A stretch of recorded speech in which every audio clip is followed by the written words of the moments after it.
this is a good football team that is struggling with penalties. It's not just going to magically go away.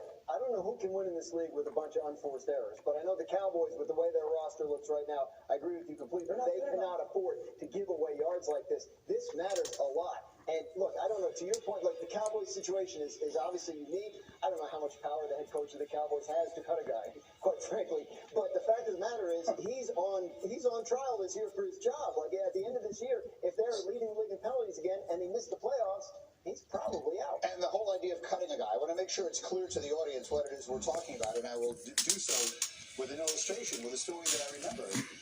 Once upon a time when Mike Ditka was the coach of the Bears, I love this. Going on in training camp that he didn't like. So he walked into the players' locker room, took all the stuff out of one guy's locker and threw it in the street. And that's how he cut that player, and he did so as a message. Now, again, he didn't do that to Walter Payton, right. But he did that to a player he was going to cut anyway, but he did it as a statement that we're not going to put up with this nonsense here. That's what Tannenbaum is talking about. And I understand that, and I agree with that. My pushback would be this. If the Cowboys are going to sit here and tell us, and by all accounts their leadership is great, this becomes a players thing.